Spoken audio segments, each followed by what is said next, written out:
Big Boss Malayalam season 7 live അപ്ഡേറ്റുകളിലേക്കാണ് പോകുന്നത്. Jail നോമിനേഷൻസിന്റെ സമയത്ത് അനാവശ്യമായ ടാർഗറ്റിംഗ് ആയിരുന്നു അനുമോൾക്കെതിരെ.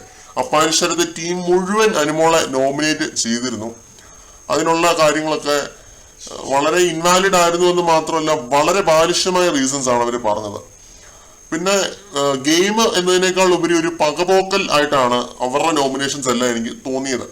ജിസേൽ നോമിനേറ്റ് ചെയ്തപ്പോൾ 1-2 റീസൺസ് വളരെ വാലിഡ് ആയിരുന്നു. ആ ഒരു മേക്കപ്പിന്റെ കേസ്, പ്രത്യേകിച്ച് അനുമോൾ ജിസേലിന്റെ മേക്കപ്പിന്റെ പുറകെ നടന്ന ഒരു സൈക്കോയെ പോലെ അല്ലെങ്കിൽ നടന്നിട്ടുണ്ട്. പെട്ടിയിൽ എന്തൊക്കെ മേക്കപ്പ് പൂഴ്ത്തി വെച്ചിട്ടുണ്ടെന്നും പിന്നെ ആ ഒരു വാർഡ്രോബും എല്ലാം അനുമോളെ നോക്കാൻ ശ്രമിച്ചിട്ടുണ്ട്. അനുമോൾ ഒറ്റയ്ക്കല്ല, അനുമോളുടെ ആ ഒരു സംഘം ഉണ്ടല്ലോ, ഗേൾസ് സംഘം എല്ലാവരും കൂടി ചേർന്നാണ് അത് നോക്കിയത്. ഗേൾസ് സ്കൗട്ട്സ് എന്നാണ് ഞാൻ അവരെ വിളിക്കാൻ ആഗ്രഹിക്കുന്നത്.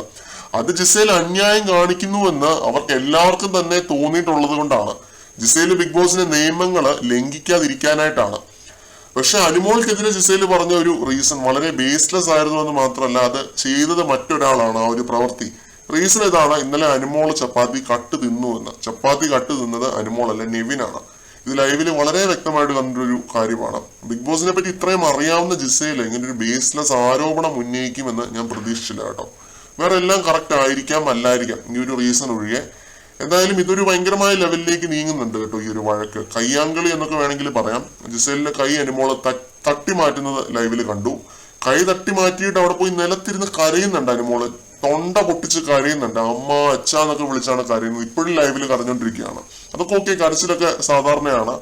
ആ ഒരു കൈ തട്ടി മാറ്റല് അങ്ങനെ അനുമോള് ചെയ്യാൻ പാടില്ലായിരുന്നു. അതിപ്പോ ഓപ്പോസിറ്റ് എത്രമാത്രം പ്രൊവോക്കേഷൻ വന്നാലും കൈ ജസ്റ്റ് ഒന്ന് തട്ടി മാറ്റിയാൽ പോലും അത് ഗെയിം ആക്കിയെടുത്ത് ആരോപണം നടത്തി മത്സരാർത്ഥികളെ പുറത്തായിട്ടുണ്ട്. വാക്കാലുള്ള തർക്കങ്ങൾ എത്ര സങ്കീർണമായാലും നമ്മളെ തന്നെ കൺട്രോൾ ചെയ്യുക എന്നുള്ളതാണ്. ആ രീതിയിലൊരു സെൽഫ് കൺട്രോൾ നമുക്ക് ഉണ്ടാവണം. ഇതിലെനിക്ക് ജിസേലിന്റെ ഭാഗത്തൊരു ന്യായം തോന്നുന്നില്ല. കാരണം അപ്പാനിഷത്തിന്റെയും എല്ലാവരുടെയും മാനിപ്പുലേഷൻ ഈ ഒരു നോമിനേഷനിലുണ്ട്.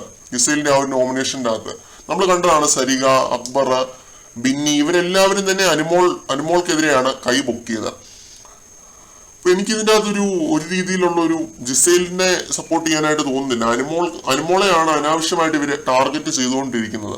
ബിഗ് ബോസിനകത്തൊരു മത്സരാർത്ഥിയുടെ ശക്തി അല്ലെങ്കിൽ ഒരു സ്ട്രെങ്ത് എന്ന് പറയുന്നത് അതിനകത്തുള്ളവരിലൂടെ ലഭിക്കുന്നതല്ല, പുറത്ത് പ്രേക്ഷകർ സപ്പോർട്ട് ചെയ്യുന്നതിലൂടെ ലഭിക്കുന്നതാണ്.